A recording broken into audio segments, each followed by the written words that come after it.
Hello, New York Giants fans, and welcome to an amazing, incredible, thoroughly unexpected Victory Monday edition of the podcast. Here, as we discuss the New York Giants come from behind victory on Sunday over the Arizona Cardinals, and here to help me break down all the craziness, all the historic stuff that we saw on Sunday evening is Big Blue View's Tony DelGenio. Tony, how you doing this morning? I'm doing well, thanks, Ed.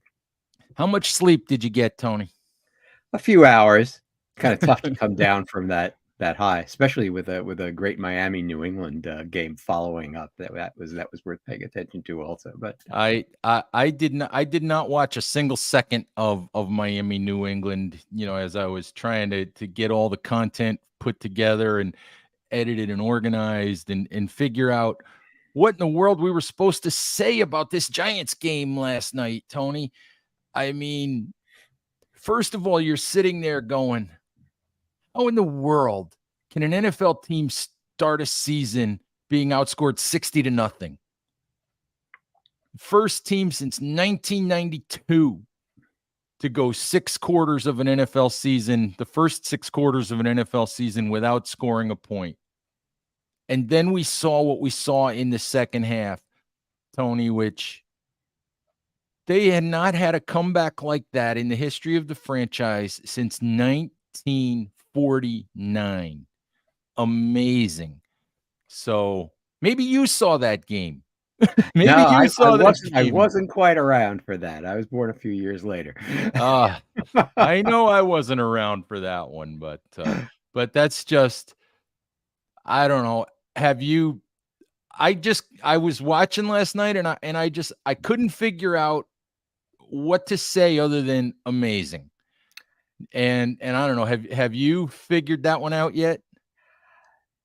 No, I've been struggling to understand what's going on, and I wrote a little bit about it last night about whether there really is such a thing as momentum in sports. But but the Giants seem to begin the season with a hangover. I don't know from last year, and maybe from the way last year ended. The other thing that goes through my mind, and maybe it has no validity or not, but I could keep on coming back to how teams handle the preseason. And again, when I was younger, the starters used to play the first 2 or 3 games, and then they'd play all the scrubs in the last game to decide who the bubble players that were going to make the team were. But the starters would get plenty of work in the preseason, and now starters get almost no work in the preseason, and you just have to wonder whether they're not quite ready to go when the bell rings. Other than that, I'm just yet a lot of teams do that, and so why the Giants came out so flat this season and other teams didn't, I have no explanation for. I don't know the answer to that, Tony. I don't like the way teams handle the preseason either. I always feel like teams are just, a lot of teams are just not ready when the regular season starts. But I look at last night, and you can go through the comments on Twitter, and you can go through the comments, in the stories on Big Blue View, and you can focus on the fact that they were down 20-0 to a team that might be the worst team in football. All right. You can focus on that, or you can focus on what they actually accomplished, which is perhaps the greatest comeback, or at least one of the greatest comebacks in the history of the franchise. Down 21 points late third quarter, and they managed to win this game. And I think if you want to look at this season and think that, what can the Giants be? What can they do? Can they accomplish something? Can they go back? Can they go back to back in terms of making the playoffs? To me, I think you have to focus on what they accomplished. To come back from that, yes, it's an imperfect team. Yes, we can focus on the lack of pass rush. Yes, we can focus on all those other things. But they accomplished something truly amazing and significant last night. And I think that tells you a whole lot about the people in that locker room. Yeah. I saw a comment on Twitter last night, and I had to look it up because it seems so unbelievable. But it turns out that it's true. The 1987 Chicago Bears, which were a good team, if you remember, that was kind of the tail end of that era when the Bears actually won a Super Bowl and were contenders all the time. The 1987 Bears went 11-4, made the playoff, won the division, the NFC Central division at that time, and got to the second round of the playoffs before being eliminated. And that 11-4 division championship team lost a game 41-0 to the San Francisco 49ers and had a 20 or 21 point comeback in another game to Tampa Bay, a game that they were down 20-0 in the first quarter. They came back and won. So what the Giants have managed to do in their first two games is not without precedent for a good team. And so we only have to hope the Giants wind up being that good that they wind up making the playoffs and getting to the divisional round anyway. But it's, you just shake your head. It's almost impossible to imagine how things can turn on a dime that quickly. And again, I was talking about momentum and whether momentum really is a thing in sports, but uh, I'd be hard pressed, having watched that game, not to conclude that when the Giants came out for the second half and Daniel Jones completed that 58-yard pass to Jalen Hyatt, that didn't just kind of turn everything on all of a sudden at once. And it looked like that was the spark for whatever came next. And so maybe there really is something that goes on inside the minds of professional athletes, that they need to be triggered somehow in order to want to play their best or fight through the adversity to play their best. Absolutely. And that play to Hyatt, to me, the fact that they came out and they went for that play right off the bat showed that, okay, this is miserable. This stinks.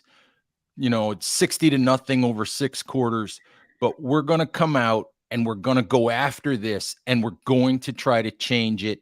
They came out with a much better attitude or a much better mindset, aggressive, let's go try to make something happen mindset in the second half. And what do you say about Jalen Hyatt? The kid played 14 snaps last night, and he still he had 89 yards receiving, made that catch on the first play of the second half, made another really nice contested catch for 31 yards. But that play at the beginning of the second half, I said this again and again during the summer, during training camp, during the preseason. It's not only that Jalen Hyatt has speed, it's that he has easy speed. He has long strides. He chews up ground. And when he gets to a cornerback who's in his back pedal, that cornerback has no chance. That cornerback has no chance. When Jalen Hyatt is already at top speed and that cornerback is still backpedaling or not running full speed, that corner has no chance. We saw that last night. We saw a safety take a bad angle, and that play was over. And you're absolutely right. As soon as that play happened, the first thought was, this might get interesting. Yeah, and you saw even in the Jets preseason game, the much ballyhooed reps for Hyatt against Sauce Gardner at the beginning of the game. Sauce actually was in his back pedal and he had already turned and started to run by the time Hyatt caught up to him. And as you say, even with somebody as fast and as talented as Sauce, Hyatt got past him and had a few steps on him. And if Tyrod Taylor hadn't underthrown the pass, then Hyatt might have had a huge catch in that preseason game. I think there are very few, if any, cornerbacks who can keep up with him once he. The expression in football is, if he's even, he's leaving, and I think that applies to Absolutely. Jalen Hyatt as much as any player in the NFL right now. Absolutely. Maybe Tyreek Hill. I don't know, but he Maybe. might be faster than Tyreek Hill. I don't know, but I don't know. I'd like to I'd like to put Hyatt in a race against just about anybody at this Yeah, point. and the other thing I wanted to say is that I thought, the second catch was just as important, not only And because it was impressive, not yes. only because it was 31, yards, but at a crucial time, but because it was a different kind of catch, right? And of course, the knock on Jalen Hyatt, naturally, that goes back to the viral video with the Dallas receivers coach, that what's your skill set? Your skill set is speed. Well, that second catch was not about speed. He went up and high pointed the ball and brought it down the way a good receiver should do. And so I thought, that's sending a message too to the Giants, if they haven't already gotten the message, that he can do more than just outrun guys. Certainly he can Absolutely. outrun guys, but there's every reason to think that he's just a good receiver, period. Absolutely. Tony, I'm thinking about this game and I'm thinking about last season and just searching my memory banks for another tremendous Giants comeback. And really, to be honest, I don't circle back deep into history. I circle back to a couple of the games last year because this is the Daboll team. This is the Daniel Jones, Saquon Barkley, Dexter Lawrence team. There were two comeback wins last year against Tennessee, against Green Bay, and this is what this football team is, Tony. It's not a perfect team. It has flaws. Daniel Jones is not perfect. He's gonna miss throws once in a while. He's going to have bad games. He may or may not put up the great numbers week in and week out. There's going to be some ugliness from the offensive line on occasion. Sometimes you scratch your head and wonder if there's a defense on the field. But this team, to its credit, I think the best thing about this team is that it just plays the next play. It just plays the next series. It just keeps going. As Daboll said last night, they have a belief in themselves. And you wondered if that was going to carry over from one season to the next. You wondered if it was going to show up after 6 quarters of misery. And it did. And I think, to me, it's the most impressive thing about this football team.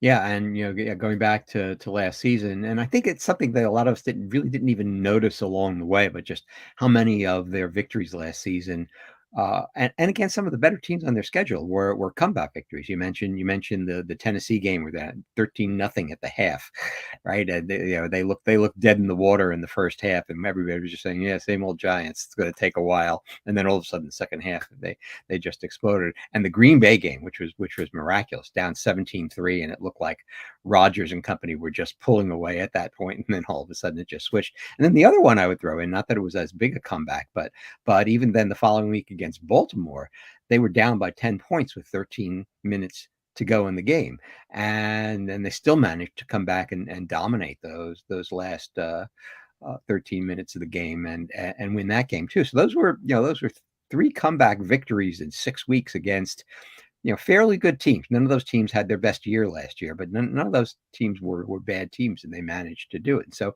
they had it in them. It's just that what was happening this year was so much more extreme. When you're down 21-0 to a bad team, that's a different question. And on the one hand, you say, well, it's easier to come back against a bad team. But when you're playing that badly against a bad team, you say, well, what do you actually have in you? Yet, Daniel Jones in the second half, he put up numbers in just the second half that you'd be happy to see him put up for an entire game, right? I think he had something like 250 yards passing, two TDs, and whatever in the second half of the game alone. It was an amazing performance by him after halftime. In the first half, he looked like kind of the Daniel Jones that we all shake our heads about sometimes. He wasn't particularly accurate with his passes. I mean, the receivers weren't getting open much, but he was kind of missing receivers and just, I don't know, looking out of sorts. And yeah, you say, this is the guy we paid $40 million to, but by the end of the game, you say, yeah, that's the guy we paid $40 million to. Absolutely. Jones put up, I saw a graphic last night, more than 250 yards, more than 50 rushing yards, multiple touchdown passes, ran for a touchdown. didn't turn the ball over. And the amazing thing about that I read was no quarterback in NFL history has ever done all of that in a single second half. Yeah, I get tired of the debate about what Daniel Jones is. And what it comes down to is this. He's a darn good quarterback. Is he top 5?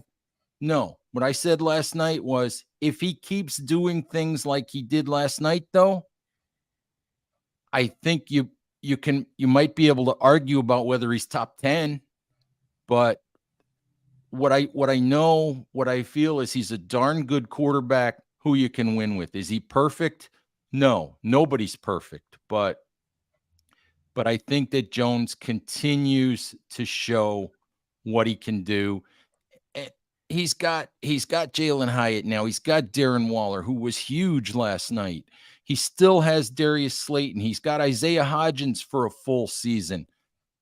He's still got Saquon Barkley, although we might not have him Thursday night against the 49ers. And he shows you what he's capable of with those people around him, and when the offensive line at least gives him a chance. So I don't know. I don't know how much more there is to say about Jones or argue about when it comes to Jones. Yeah, and I think that last part is the key. When the offensive line gives him a chance against Dallas, he had no chance. There was never a time when he could set and make his throws basically all evening. And by the way, that doesn't seem to have just been an unusual situation. I watched some of the highlights of the Jets game against the Cowboys last night, and same thing happened to Zach Wilson with Dallas. Dallas may just be a very good team this year, which I don't think any of us really expected, and nobody in the NFC wants to admit, but Dallas looks really, really good. They dismantled the Jets team. They put 38 points up on a Jets defense that's supposed to be one of the best in the NFL. And so, maybe you can just throw out that Dallas game and just say, you know what, they just got beat the crap out of them by what it looks to be one of the NFL's very best teams, and it just took them a while to recover. I think, this Thursday night, then things are very interesting, and the question is, can they hang with San Francisco for a while, because San Francisco is one of those other teams that I think is very, very good, and will they be able to do anything against another really good defense, or will Jones be running for his life again? And that's going to be a big question. Yeah, Tony, we'll spin forward and talk about Thursday night in a minute. But what I want to do as we do this live on YouTube, we're getting some comments, we're getting some questions from some of the folks that are watching the show. So I want to just I want to get into a couple of those real quick. Jason Mills asked, "Did Brian Daboll take over play calling in the second half?" The answer to that is no. Daboll said he did not. He said Mike Kafka called the plays. I do think that what Brian Daboll did, which he kind of admitted, was at halftime, he and Kafka talked about, let's get the football down the field. Let's press the thing vertically. And they did that. I think that Daboll may not have been calling plays, but he did what a head coach needs to do. He went to his coaching staff and he said, "This is what I want. Let's stop with the 5-yard throws. Let's stop with the dink and dunk. Let's get the football down the field. We're behind by 20 points. Let's go make some plays and use this speed that we have." And I think that's what happened. Did you, while you were watching, Tony, did you have the impression that Daboll might be calling plays? It was easy to get that impression because they kept on showing Dable on the sidelines, and he had the the big diner menu play card in his hand that he was putting over his face, and you could hear him talking while that was over his face, and so on and so forth.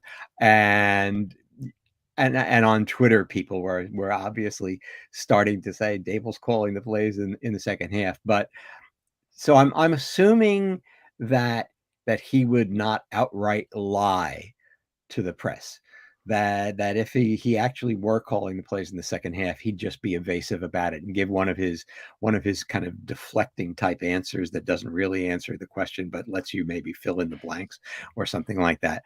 I don't think he would do that, and I don't think he would do it as soon as the second game. I could imagine that halfway through the season, if the Giants offense is really playing poorly and he's getting fed up with things, he might have a talk with Kafka and say, I think I want to take over the play calling, but he would do that between games and maybe not in the middle of a game. So I'll take him at his word when he says he wasn't calling the plays, but changing the philosophy at halftime, I think that's a perfectly valid thing to assume that he did. And by the way, the Giants wound up having 4 explosive passing plays in that game yesterday, Right. all of them, I believe, in the second half. And so that's what people have been talking about from the Giants. Can they create explosive passing plays, which they weren't able to do last year? Well, yesterday they managed to get 4 of them. And if you can get 4 explosive plays a game,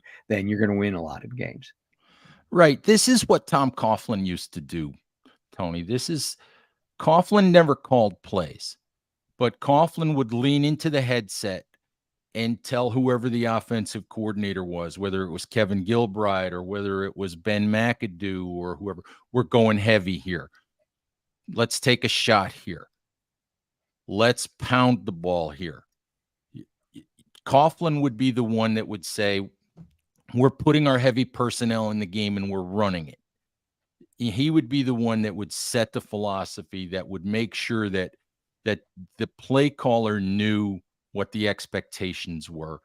And I wouldn't be surprised if there was a constant dialogue between Daboll and Kafka about, this is a spot where we want to take a shot. This is a spot where we want to make sure Saquon touches the ball. This is a spot where we want to make sure Waller touches the ball. And that kind of conversation was going on, but that it might not have been Daboll, making the ultimate play call. Yeah.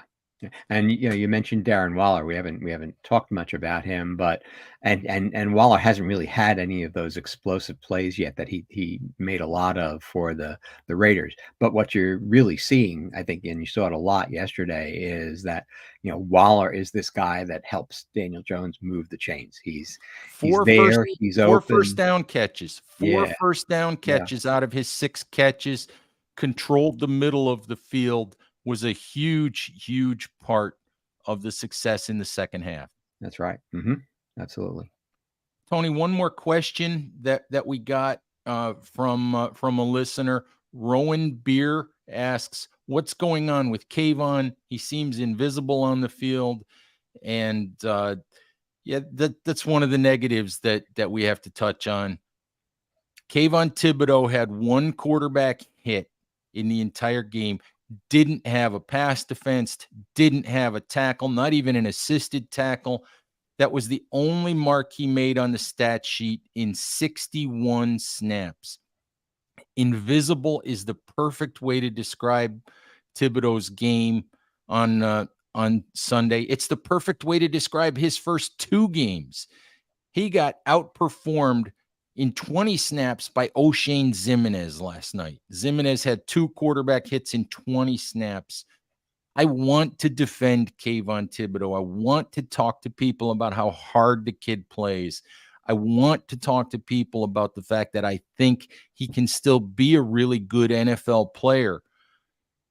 But the kid's been invisible, and there's no denying that. He needs to be better. He's the 5th overall pick in the draft, and the 5th overall pick in the draft can't just have 1 measly quarterback hit and do nothing else. Yeah, I tend to have the same feelings about him. I'm reserving judgment a little bit. First of all, until I see the stats, one of the things about Thibodeau and about Wink Martindale's defense is that he does different things with all of his players, and I want to see when the PFF issues their stats a little later on. Hopefully, a little later on this morning. They weren't up yet before I came on, but they tell you how often he was rushing the passer versus dropping into coverage and so on and so forth. And he tends to do that more than some of the other rushers. Like if you compare him to Aiden Hutchinson, which is I think the guy he will always be compared with since Hutchinson was taken 3 picks before him. Uh, Aiden Hutchinson almost exclusively rushes the passer and very seldom drops into pass coverage or does other things. And Thibodeau does a lot more of that other stuff in Martindale's defense. So I want to see that. And then the other thing, if I want to make excuses, and that's what it is, making excuses for Thibodeau, is that, right now it's like, well, what else do the Giants have as a pass rusher besides him that any other team is going to fear?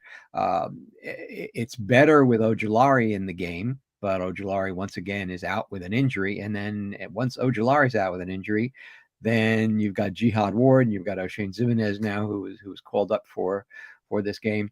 Other teams don't care about though. The other teams think they can handle those players just fine. So if they're going to decide what are they going to do with their blocking tight end, they're going to send the blocking tight end over to Thibodeau's side to chip him or double team him and give the offensive tackle some help. And so I'm not sure how much of that is happening to Thibodeau, so that he's not transcendent enough to just beat guys on his own the way Micah Parsons seems to be. And by the way, Micah Parsons was at it again yesterday. He looked exactly the same against the Jets as he did against the Giants, if that's any comfort for Giants fans. So I'm not going to crucify Thibodeau just yet, but it's hard not to be very disappointed with what we're seeing out of him in the first couple of games this year. Absolutely. Tony, let's talk about something else that really no one should really be disappointed in after Sunday night, and that's the Giants' offensive line. We know how miserable the game was against the Cowboys. We know what the issues were. We know the Giants were up against it Sunday with Andrew Thomas out with the hamstring injury. And yet I don't think anyone who's looking at it objectively can complain about what the Giants offensive line did. Josh Azudu gave up a sack. He had a false start penalty. Evan Neal had an unfortunate penalty. Things weren't perfect, but Azudu played well. And again, we haven't seen the PFF grades. And honestly, I don't care because the eye test tells you that Azudu did a good job. Mark Glowinski came in for Ben Bredesen. I don't think Glowinski had played left guard since 2016, and he seemed to do okay. Marcus McKeithen, kind of a surprise starter. I don't think they said his name all night, and that's a good thing. And Evan Neal was fine. Daniel Jones was under a little bit of pressure in the first half, but I thought the offensive line was fine. It's a good start. To me, it's one of those things that should make you feel pretty good about the future because you're looking at McKethan, you're looking at Azudu, you're looking at Evan Neal, and another guy whose name was never mentioned all night was John Michael Schmitz. And all of that is a good thing. It takes these young players time. And these are all guys that are first and second year players. And I think that what we saw last night is a really good sign going forward. Yeah, and you reel off those 4 names, and those are 4 draft picks from the last 2 years, all playing in the game. I said that to myself about McKeithen, so I haven't heard the guy's name once all afternoon. And it's tough. At least it's tough for me anyway. In the middle of a game to focus on things like the offensive line because you're so concerned with what's actually happening or trying to happen on a play. Is this going to be a pass play? Does it, where does it look like he wants to go, and so on? And you'll notice it when the quarterback gets rushed and hurried and has to get out of the pocket when he doesn't want to, and so on and so forth. But on normal plays, like for example, the bomb to Hyatt. I mean, at the beginning of the second half, right? You can't throw that bomb to Hyatt if Micah Parsons is doing to Jones what he did last week, right? Jones didn't throw any deep balls against Dallas because he never had And- time to get a deep ball downfield. He just had to get the right. ball out of his hand. He had to, yeah. But in on that play to open the second half, he was able to go back, sit in the pocket, wait for Hyatt to get even with the cornerback and let the ball go. And yeah, that's what you need to make explosive plays. You need to give your quarterback some time to operate. And for the most part, they did that yesterday. I mean, Jones was rushed some. He was sacked 3 times, and which is not awful. It's kind of middle of the road. I mean, I had a piece yesterday on BBV about how effective quarterbacks are as a function of how many times they get hit by the other team. And 3 times, 4 times is kind of about the max that you can get hit and still have a good game as a quarterback under most circumstances. And so he was kind of in that range yesterday. And I don't expect this line to be able to keep Jones completely clean very often. I mean, they are, as you say, a very young line, and they were missing their best lineman yesterday. So under the circumstances, I thought they did pretty well. Absolutely. And I thought, yes, it was Arizona. And yes, they had a hard time running the ball when they tried to run it in the first half. But as the game wore on, they did run the ball better. I thought overall it was a good sign. Tony, defensively, 2 3-and-outs in the fourth quarter, 4 straight stops at the end of the game where they didn't give up a point. But defensively, when you're realistic, you have to be bothered by what you saw defensively. We talked about Kayvon Thibodeau, but there's no pass rush. There's a little bit of pocket collapsing from Dexter Lawrence, who's a tremendous player. But Leonard Williams is another guy who's been invisible for 2 games. Ojulari, as you said, wasn't there. Isaiah Simmons played only 13 snaps. There's no consistent pass rush. I was bothered by all the gaping holes in the secondary when the Giants tried to play, zone type coverages. Tay Banks, I think, is a good player. I think Trey Hawkins will develop into a good player. Jason Pinnock is a really good player when the Giants use him up close to the line of scrimmage. But there's just a lot to be bothered about when you look at the way the Giants played defense on Sunday. Yeah, and the thing that I think bothered me more than anything was and I agree with you completely about the pass defense. I kind of I'm willing to take that in stride because they have, as you say, 3 young guys there starting, right? I mean, 2 rookies and a second-year guy starting in pass defense, and so I'm willing to give those guys a pass. I think they're going to be some growing pains. I don't think they have played terribly so far. Pinnock made a couple of bad plays, but he also made a couple of good plays, and he had an interception that was called back by a penalty. I think that Banks and Hawkins are at least being competitive, covering receivers. They're certainly not shut down yet, but they're doing okay. The only guy back there who's disappointing me so far is Xavier McKinney, who I feel like is still not playing up to the level that he was showing in 2021. And I definitely want to see more from him. But the thing that bothered me the most yesterday was the run defense, and more so in the first half than the second half. But if you watched whenever the Giants took Dexter Lawrence out of the game to give him a breather for a series, the Cardinals just like ran right through the middle of the Giants defense. And frankly, I didn't even understand the substitutions themselves. So when the Cardinals got down inside the Giants 10, the Giants had Dexter Lawrence and Leonard Williams off the field, and Ashawn Robinson and Nacho in there instead. And I get you have to give those guys a breather, but is the time to give them a breather when the other team is knocking on the door to score? And James Conner just ran right through those guys all afternoon. And so these two somewhat high-profile free agent signings for the Giants, who are supposed to shore up the run defense when Dex and Leo aren't on the field. I didn't see them doing it yesterday. They seem to be pretty vulnerable to the run, and I'll be interested to see what their PFF grades are. But if those guys aren't as advertised, then the Giants are going to have a problem all season. Same thing with Bobby Okereke, who showed up in the second half and made some really nice plays. But in the first half, I thought, again, up through the first half, he was pretty invisible. And so there's still this concern there. And I still am waiting for the Giants defense to prove that they can be stout against the run. You're absolutely right there, Tony. And in terms of talking about Nacho and talking about Ashawn Robinson, it goes back to the thing we were talking about earlier in the show about the preseason.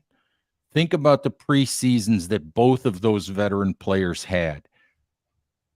Nacho was involved in a car accident that limited his practice early in training camp. He dealt with a little bit of a leg injury toward the middle to the end part of training camp. He didn't practice daily. I mean, he practiced, some, but not a consistent everyday basis. He played very little in the preseason. Ashawn Robinson had meniscus surgery in the offseason, which when I think about it, I wonder if that meniscus surgery is why, after the initial reports that the Giants were interested in him, why it took so long for there to be a signing. Ashawn Robinson barely saw the practice field all summer. He didn't play a snap in the preseason. Ashawn Robinson, in terms of his conditioning and his readiness, he's probably at about week 2 of training camp right now. I think both of those guys are probably not where they should be just in terms of game readiness at this point. I was a little bit surprised, and maybe it's just because he was a training camp phenom and all of that. Little bit surprised that the Giants had Jordan Riley, the big 7th round pick. Little surprised that he was inactive and DJ Davidson was playing. I love Jordan Riley's run stuffing ability, and I feel better with Riley in the middle of that lineup in run situations than I do with DJ Davidson. Yeah, I was surprised to see that also when he was listed with the inactives before the start of the game. So I really thought that his play in the first game was one of the few good things I saw from the Giants last week. I have zero opinion of DJ Davidson so far. I just haven't seen him enough to have developed an impression. And again, I'll wait for the PFF grades to see what they thought of his play. But I was surprised to see him in there, and I'm not sure what that was And about. he's another player, when I think about it, came off knee surgery last year, torn ACL, practiced very little through the summer. I'm not sure he played at all in the preseason, and if he did, it was very, very few snaps. So you're talking about 3 backup defensive linemen who barely played at all, who all summer, they barely did anything all summer. So it shouldn't be surprising. It's concerning, but it shouldn't be surprising that those guys struggled a little bit when they were out there. Yeah, and so it's an unfortunate thing because of how the Giants' schedule pans out, that they have all of these tough teams early in the year to play. I mean, I think Arizona was the one probably poor team that they'll see in the first almost half of the season, at least through the first 6 or 7 weeks of the season. It's unfortunate when you have players that just are going to need some time during the season to get up to speed, both on defense and offense. I mean, we were talking about Marcus McKeithen, before, right? Marcus McKeithen is a guy who never got on the field last year because of his injury, and that's the thing. It's with a lot of these guys, it's not just that they were injured; they were injured in training camp last year, so Too they many of these. missed an entire season, and they Right. were brought along very gently this year. And so these guys are seeing like their first football action in 2 years now, and so that's got to be very difficult on them. Absolutely. Tony, let's finish up by spinning ahead to Thursday night. The Giants face the San Francisco 49ers in Thursday night football. They're staying out west. Nobody in their right mind expects the Giants to win this game. I think that what everyone would like to see is a representative, competitive showing, something that doesn't look like the Dallas game, something that doesn't look like the first half of the Arizona game. Do you feel the same way? Yes, I think anyone that picks the Giants to beat San Francisco is Out of their mind? maybe well, I was going to say maybe smoking something interesting. Oh my. But I mean, San Francisco is just such a talented team, both on offense and defense. So Brock Purdy is the least of it. I mean, he's playing nice games, nice clean games for them. They're not asking him, I think, to do a whole lot, but he's playing nice for them. But you look at their offense, and and they've got Kittle, and they've got Deebo Samuel, and they got Brandon Ayuk there, and then you go over to the defense, and of course you've got Nick Bosa, and you got Fred Warner, who may be the best linebacker in football, and Dre Greenlaw, and they're just loaded with talent on both sides of the ball. They've got a very innovative head coach there in Shanahan, and so that's a tall order, I think, for any team. That having been said, the Los Angeles Rams, who were supposed to be one of the worst teams in the NFL this year, played them tough yesterday, and and Matthew Stafford threw for over 300 yards. Admittedly, he had to throw 55 passes to do it, but the Rams hung in there with San Francisco. The Rams have this rookie wide receiver, Puka Nakua, who has had 25 pass receptions in his first 2 NFL games. He had 15 receptions and 20 targets yesterday.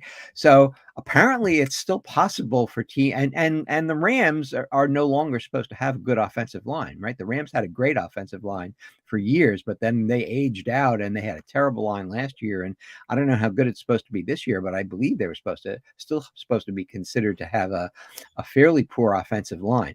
And so the Rams managed to move the ball on San Francisco and put 23 points up. So it's not out of the question that the Giants might be able to do something offensively against San Francisco. I think the bigger problem is on defense, where unless the Giants defense kind of magically solidifies in 4 days, I can see San Francisco going up and down the field with the talent that they have in the receiving core. Oh, and I didn't even mention Christian McCaffrey, of course.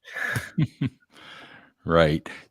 Tony, the other problem the Giants have entering Thursday is injuries. Andrew Thomas, when he talked to reporters on Sunday night, didn't sound really optimistic about being able to play Thursday. He's not really going to get any tests of his hamstring between now and Thursday because the Giants really won't practice. They'll do a walkthrough or two, but they really won't practice. He might do a little bit of running if he can, but it wouldn't be surprising if he doesn't play until week 4. Ben Bredeson's in the concussion protocol. I think there's little to no chance that he clears the concussion protocol before Thursday. And if he does, you have to wonder about the protocol. Yeah. And the other, and Saquon, from the reports, from the sounds of it, it's not a major ankle injury, but it's an ankle injury. I would be really surprised if he plays on Thursday night. That might not be smart for him to play either. So the Giants will be without, a starting offense, 2 starting offensive linemen, 2 of their best players. So it's a tough situation, especially without Barkley. Maybe we'll get a look at Eric Gray as a running back, which will be kind of fun, but we'll see how that goes. But anyway, it's great Sunday night for the Giants. Really great day to be a Giants fan when you think about what happened Sunday night. So Giants fans, thank you as always for listening. Enjoy the day. Don't worry about the 49ers quite yet. Don't worry yourself quite yet. Let the Giants do that themselves. Just just enjoy what you saw Sunday. So thank you as always for listening. Please stay safe out there. Take care of each other. And we'll talk to you again soon. Bye-bye.